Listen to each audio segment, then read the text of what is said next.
하나님 말씀 함께 나누겠습니다. 빌립보서 3장 13절에서 14절, 디모데후서 4장 6절부터 8절까지의 말씀입니다.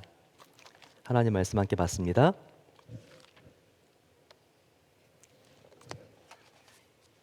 빌립보서 3장 13절 말씀.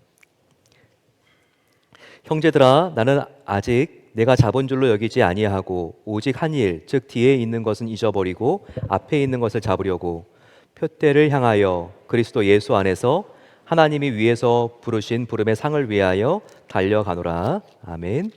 디모데후서 말씀입니다. 전제와 같이 내가 벌써 부어지고 나의 떠날 시각이 가까웠도다. 나는 선한 싸움을 싸우고 나의 달려갈 길을 마치고 믿음을 지켰으니 함께 봤습니다. 이제 후로는 나를 위하여 의의 면류관이 예비되었으므로 주 곧 의로우신 재판장이 그날에 내게 주실 것이며 내게만 아니라 주의 나타나심을 사모하는 모든 자에게 도니라. 아멘. 우리가 지난 시간 차세대와 함께하는 다리가 되는 교회에 대하여 살펴봤고, 오늘은 함께 시니어와 다리가 되는 교회에 대하여 함께 나누고 싶습니다. 인생의 겨울이 아닌 새로운 봄을 기다리고 있는 계절, 시니어라고 할 수 있습니다. 우리는 특별히 시니어 그러면 나이듦이라고 하는 단어를 생각하게 되죠. 하지만 오늘 우리는 나이듦 속에 숨겨진 사명이 있다는 비밀을 함께 알게 될 겁니다.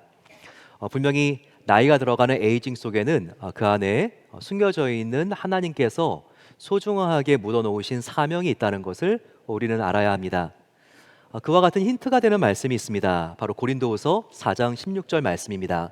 4장 16절 말씀 우리가 보게 되면요, 그러므로 우리가 낙심하지 아니하노니 겉사람은 후패하나 속사람은 날로 새로워지도다 라고 말씀하고 있습니다. 맞습니다. 우리가 나이가 들게 되면요, 겉사람이 약해집니다.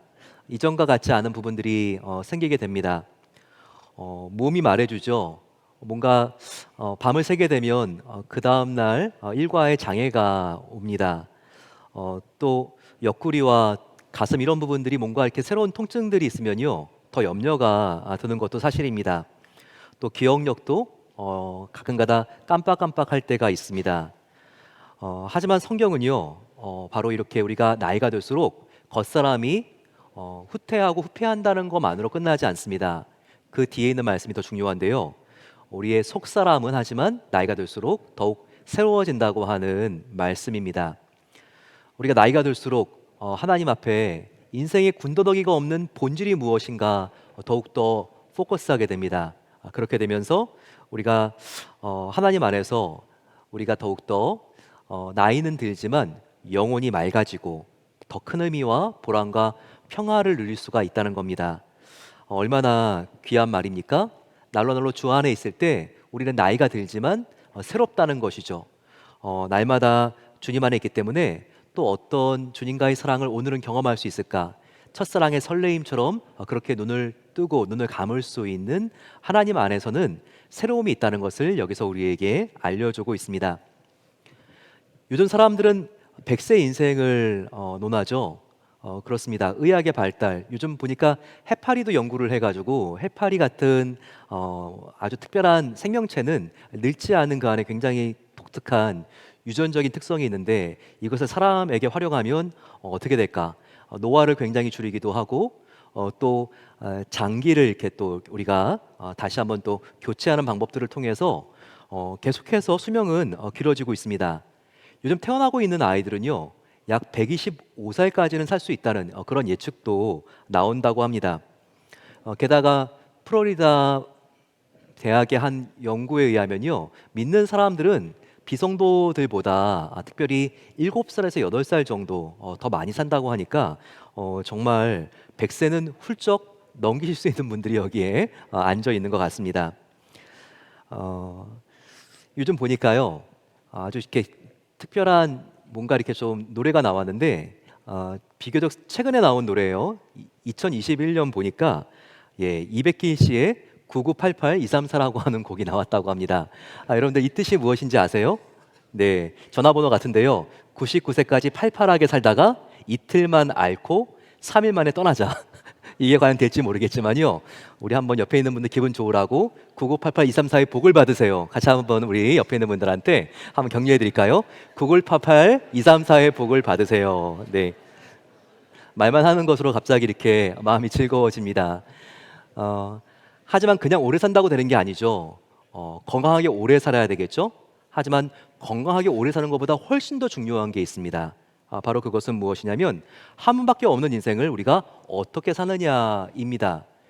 즉 우리가 얼마나 길게 사느냐보다 중요한 것은요. 우리가 어떻게 하나님 안에서 사느냐가 참 중요하죠. 우리는 이미 건강하게 오래만 사는 사람들이 아니라 영생을 소유한 사람들입니다. 예수님을 믿고 천국의 본향이 된 사람들이죠. 그럼 우리가 하나님 안에서 한 번밖에 없는 인생을 우리가 어떻게 정말 하나님 앞에서 십자가 앞에서 부끄럽지 않게 사느냐, 우리가 이것이 중요합니다. 인생에 있어서 길이보다 훨씬 더 중요한 것은 밀도입니다. 성경은 특별히 우리가 하나님 아래 살면 단 하루가 천날이 될 수 있다고 말합니다. 분명히 시편은 말하고 있죠. 주의 성전의 문지기로서의 하루가 다른 곳에서의 천날보다 나으니라고 말하고 있습니다. 저와 여러분들 주님과 동행하면서 친밀하게 밀도 있는 인생을 산다면요, 우리가 사는 날수에 곱하기 1000을 하는 것이 바로 이것이 우리의 영적인 수명이라는 것을, 영적인 수명이 여기서 끝나겠습니까? 영원한 하나님의 생명이 내 안에 들어와 있으니 정말 이것이 얼마나 큰 복입니까? 그래서 성도의 노년은요, 뭔가 저물어가는 추운 겨울로 끝나는 것이 아닙니다. 오히려 하나님 나라가 가까이 옴을 볼수록 우리의 인생은 더욱더 성숙해지고 그리고 깊어진다고 말할 수 있습니다. 새로운 봄을 기다리는 가장 아름다운 계절이 우리 인생의 후반부에 있습니다. 태양이 떠오를 때 느끼는 새벽녘보다 붉게 노을 지는 황혼역이 더욱더 아름다운 것처럼 말입니다. 그래서 저와 여러분들 가정과 교회가 천국 같은 교회가 되기를 원하나요? 그러면 천국과 가까이에 있는 시니어 세대가 이와 같은 천국을 만들 수 있는 가능성이 훨씬 높다는 것을 오늘 말씀을 통해서 우리는 확인할 수 있을 것입니다. 오늘 이 말씀이 시니어 분들에게만 소망이 되고 또 뭔가 이렇게 깨달음이 되는 말씀이 아니라, 여기 지금 20, 30대 아니 더 어린 지금 유스가 와 있다 할지라도요, 굉장히 우리가 인생에서 노년을 생각하는 것은 이건 굉장히 유익이 됩니다. 왜냐하면 인생의 하루하루는 어떤 하루하루인가요? 바로 노년을 향해서 가는 하루하루인 거죠. 우리의 인생에 있어서 노년이 어떠한지를 배우는 것은요, 우리가 미리 인생을 예습하는 겁니다. 굉장히 우리 인생 가운데 지혜를 줍니다. 엘더라고 하는 말, 우리가 엘더 브라더, 엘더 시스터, 바로 나이가 더 많은 늙은이라고 하는 이런 뜻일 수 있습니다. 하지만 엘더가 또 어떤 뜻이 있죠? 단순히 나이가 많은 그 정도 형용사일까요? 아닙니다. 지혜로운이라고 하는 의미가 있습니다. 그래서 엘더가 명사가 될 때는 장로라고 하지 않습니까? 그렇죠. 우리 장로교를 프레스비테리라고 하는데요, 바로 이 장로라고 하는 말 속에는 지혜자라고 하는 의미가 있습니다. 저와 여러분들 나이를 그냥 우리가 먹는 게 아니라 나이를 우리가 들게 될수록 특별히 인생 가운데 시행착오를 통해서 내가 정말 이 일을 해야 되고 이 일을 하지 말아야 되는구나, 지혜가 생깁니다. 우리가 특별히 이 노년에 대하여 함께 배울 때 다른 세대들도 함께 지혜를 배울 수 있는 소중한 시간이 되기를 원합니다. 첫 번째, 우리는 우리의 마음가짐에 따라서 우리의 인생은 늘 푸를 수 있다는 것을 알아야 됩니다. 에버그린이라고 표현할 수 있겠죠.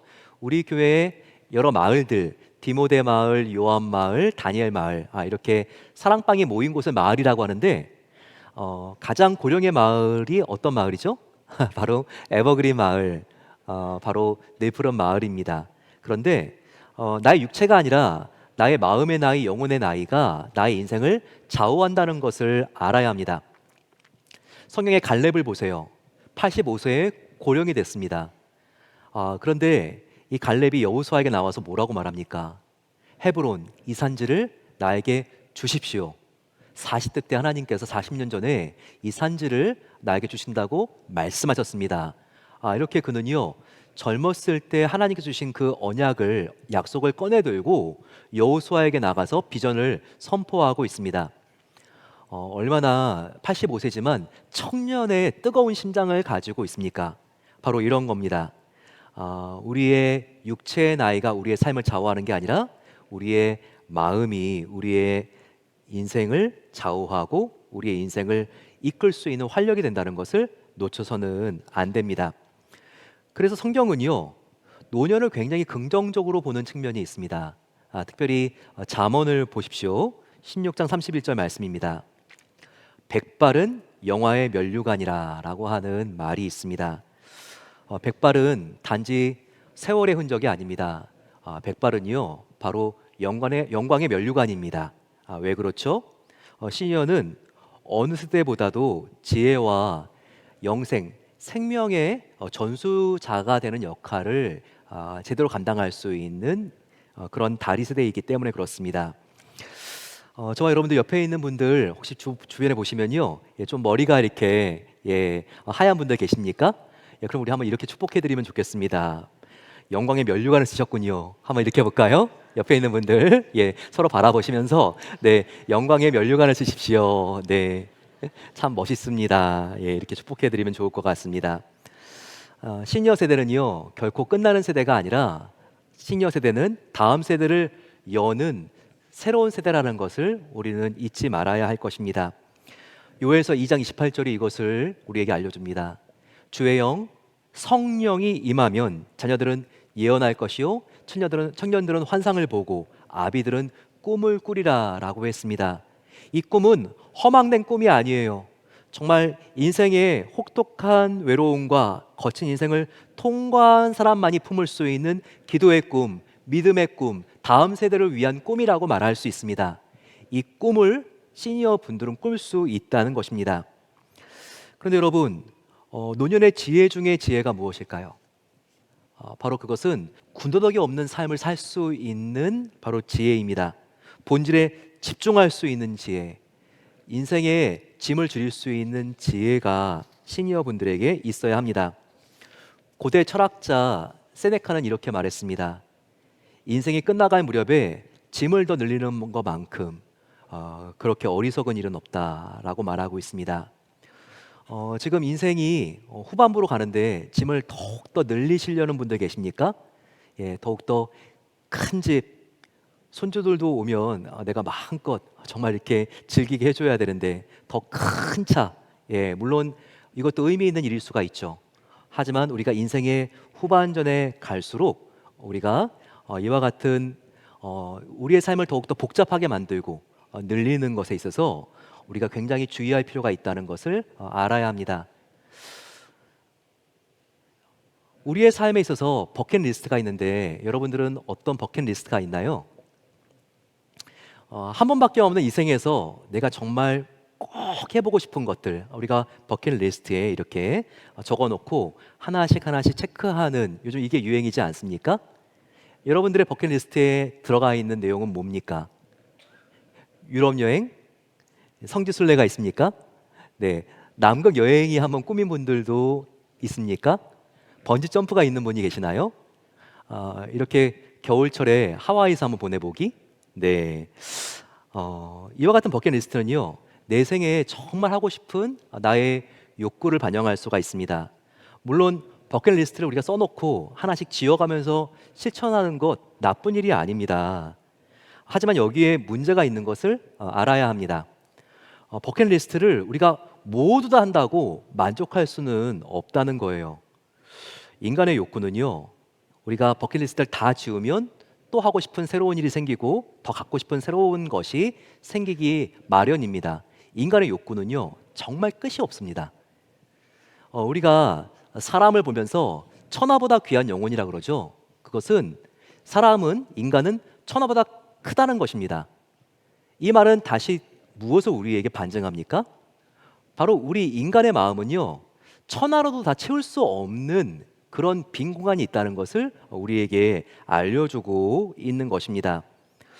저와 여러분들 정말 버킷리스트를 계속 내가 추가하고 있다면 잠시 멈추고 한번 생각해 봐야 합니다.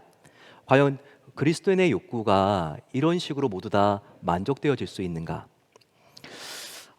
저와 여러분들은요, 이거 알아야 됩니다. 공급처가 우리 믿는 사람들은 따로 있는 사람들입니다.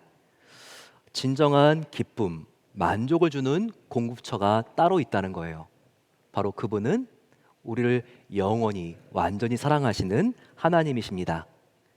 하나님의 완전하고 영원한 그 은혜와 사랑으로만이 우리 인생의 목마름, 갈증, 허전함, 공허함이 채워질 수 있습니다.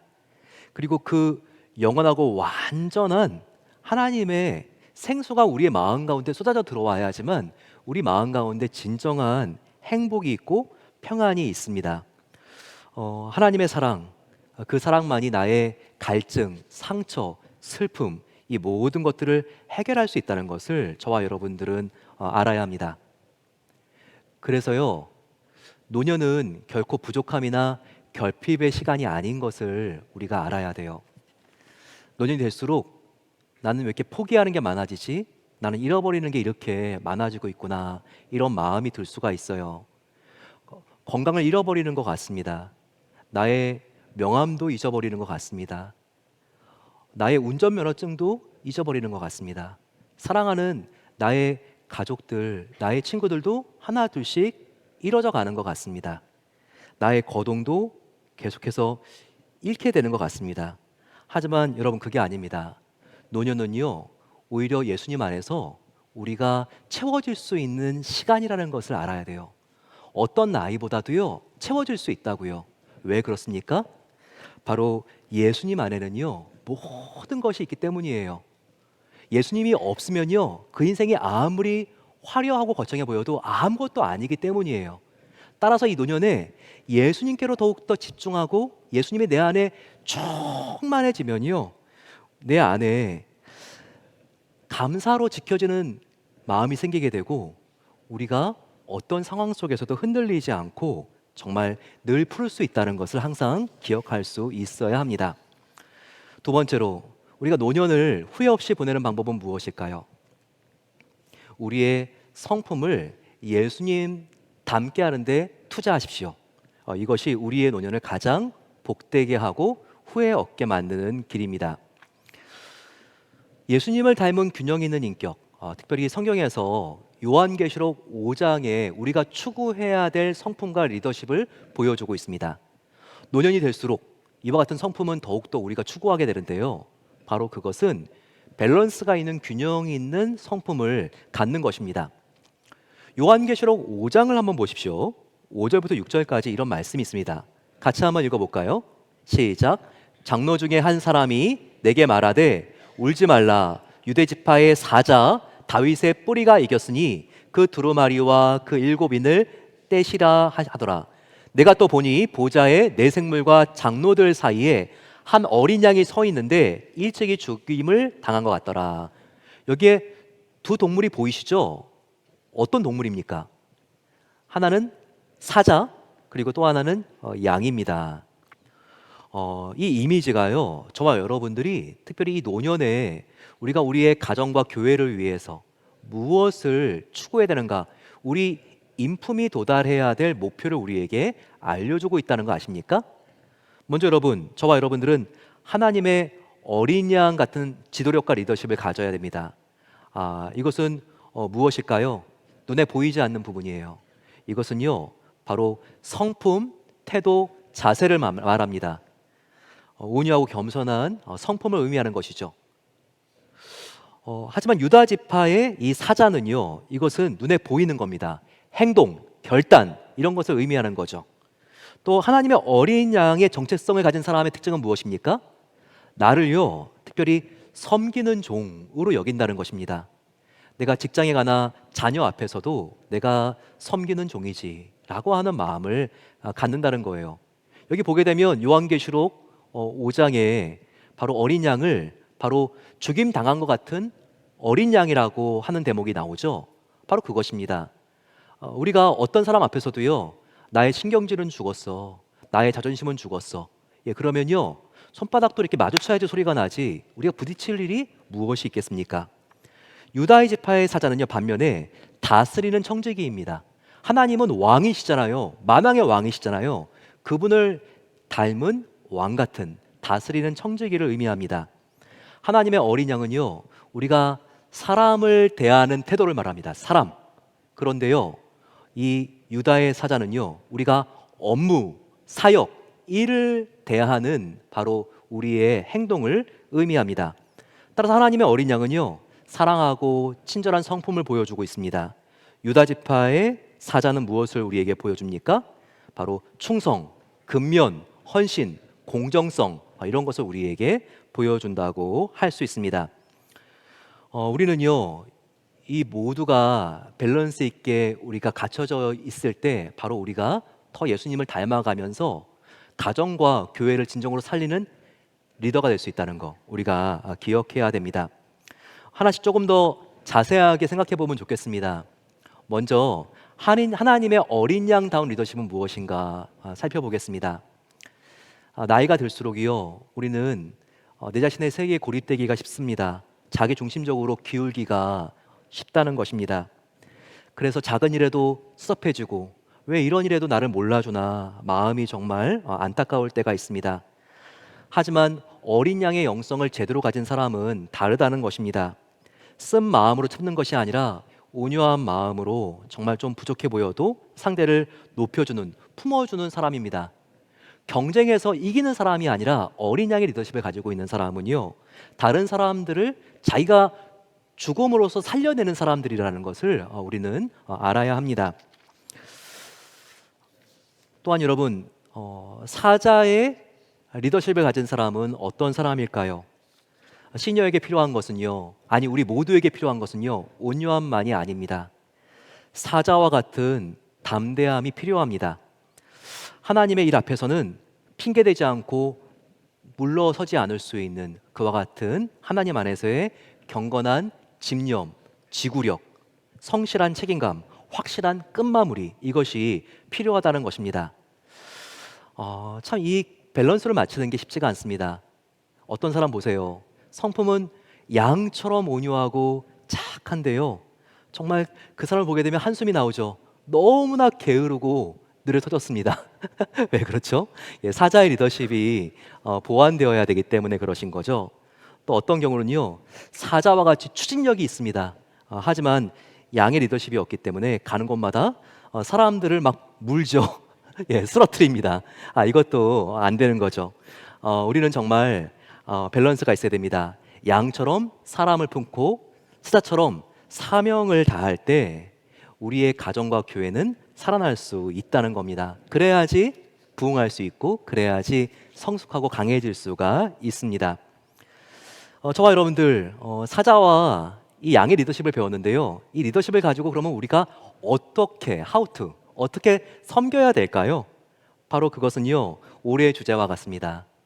하늘과 땅을 잇는 다리, 하나님과 한 영혼을 잇는 다리로서 우리가 사자와 양의 리더십으로 섬길 수가 있다는 것입니다.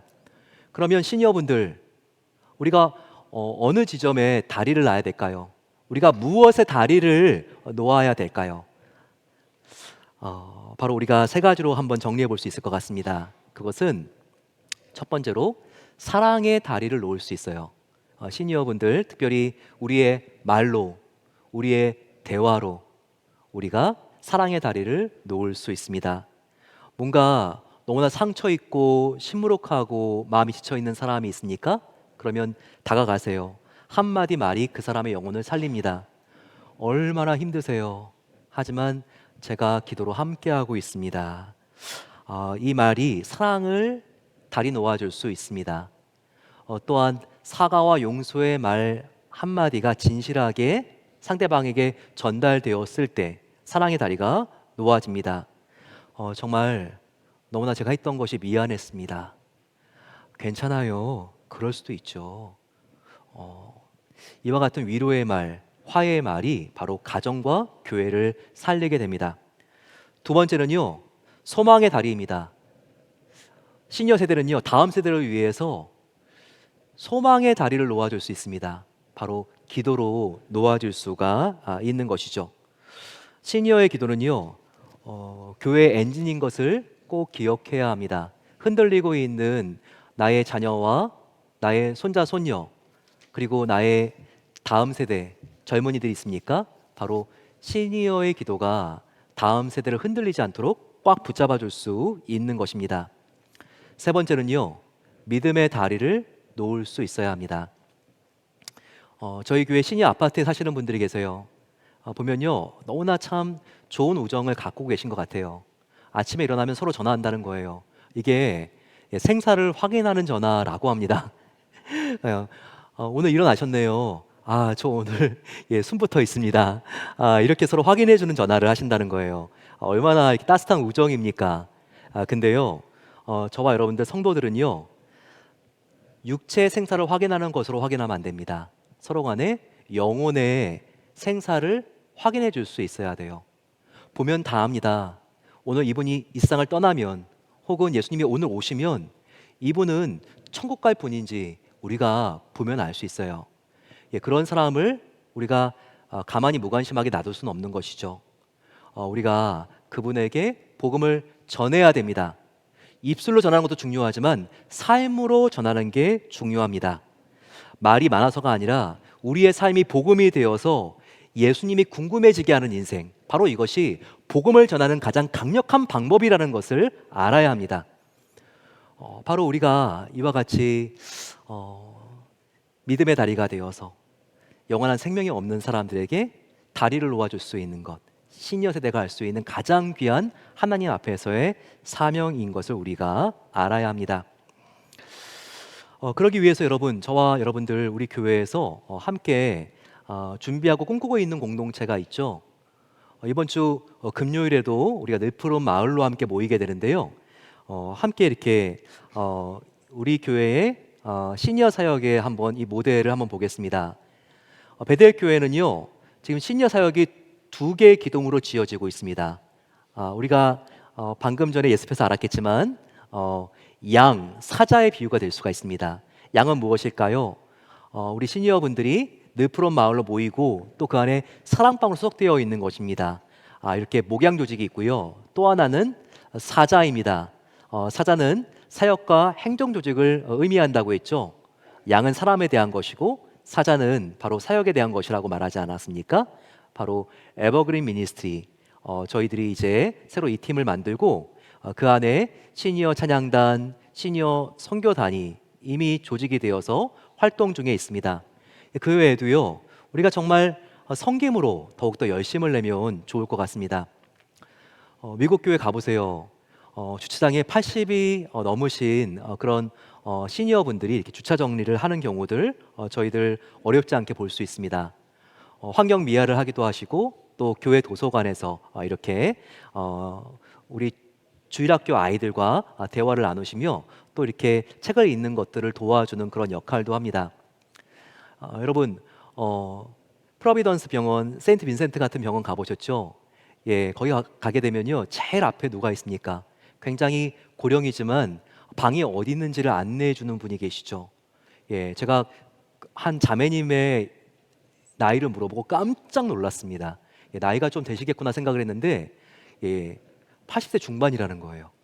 그렇죠. 우리가 정말 하나님을 바라보며 그 사랑을 함께 나누기에 늦은 시기는 없는 것입니다.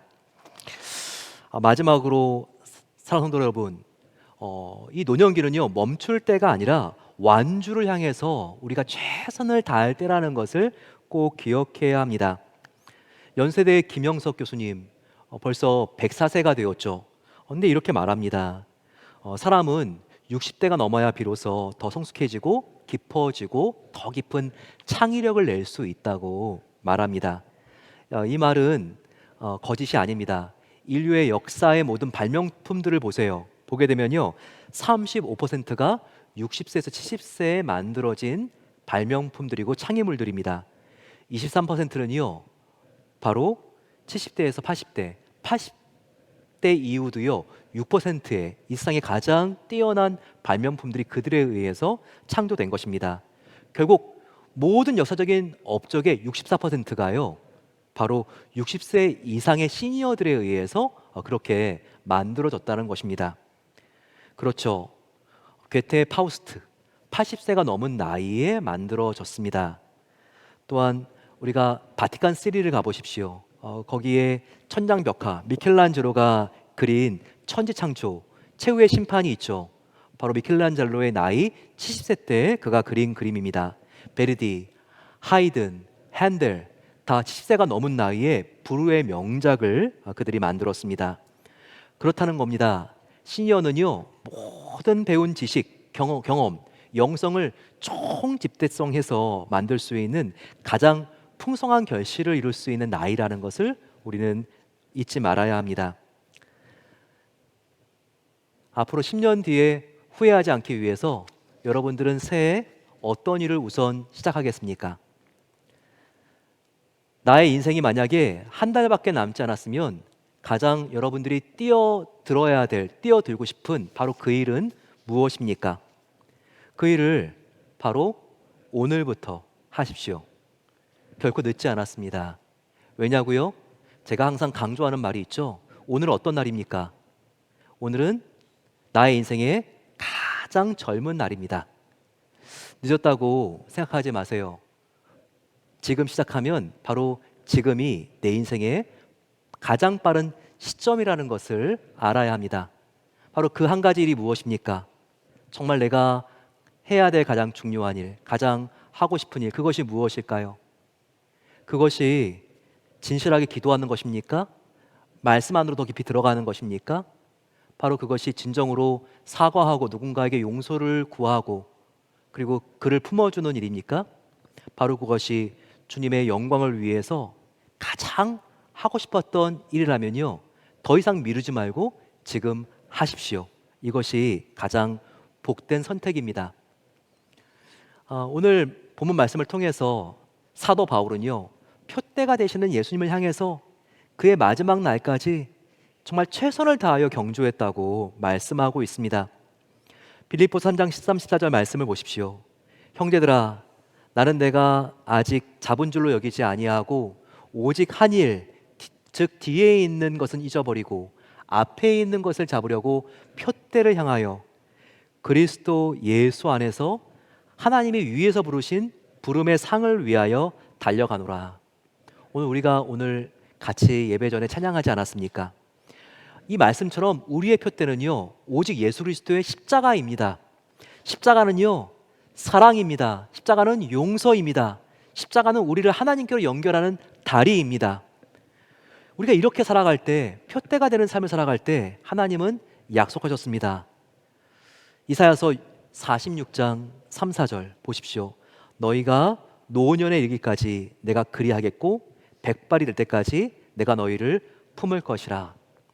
이렇게 표대가 되는 삶을 살아가는 사람을 하나님께서 책임져 주시고 인도해 주시고 보호해 주신다고 약속해 주셨습니다. C.S. 루이스는 이와 같은 말을 남겼어요. 하늘이 목표인 사람은 땅의 것을 덤으로 받을 것이다. 하지만 땅이 목표인 사람은 둘 다 하늘과 땅을 동시에 이룰 것이다 라고 말했습니다. 저와 여러분들, 저 높은 곳을 향해서 주님께 우리의 모든 인생을 걸고 우리 표대 되신 예수님을 따라갈 때 하나님께서 끝까지 함께 하시고 지켜주시고 보호해 주실 것을 믿고 나가게 되시기를 축원합니다. 우리 교회 한국사에 보게 되면요, 참 표대가 되신 예수님을 끝까지 따라간 사람이 있습니다. 그리고 믿음과 소망과 사랑을 끝까지 심었던 분이 계시죠. 바로 그분은 손양원 목사님입니다. 손양원 목사님, 여수에서 큰 어려움이 있었을 때 공산당원들에 의해서 정말 눈에 넣어도 아프지 않은 장남 동인이와 동신이 둘이 다 순교를 당했습니다. 하지만 자기 아들을 이렇게 죽게 한 원수 중의 원수, 바로 안재선이라고 하는 이 공산당 청년을 용서하고 양자 삼지 않았습니까?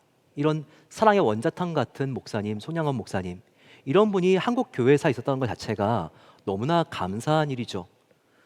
근데 그로부터 몇 년 뒤에 1950년 9월이었습니다. 6.25가 일어난 지 약 3개월 뒤였어요. 목사님이 살던 인근 바로 여수의 미평 가수원이었습니다.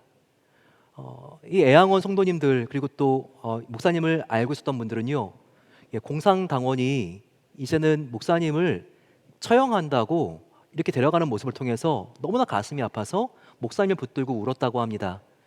그때 목사님께서 저를 위하여 울지 마십시오. 여러분들을 위해서 우십시오. 이렇게 예수님 같은 말씀을 하셨다고 하죠.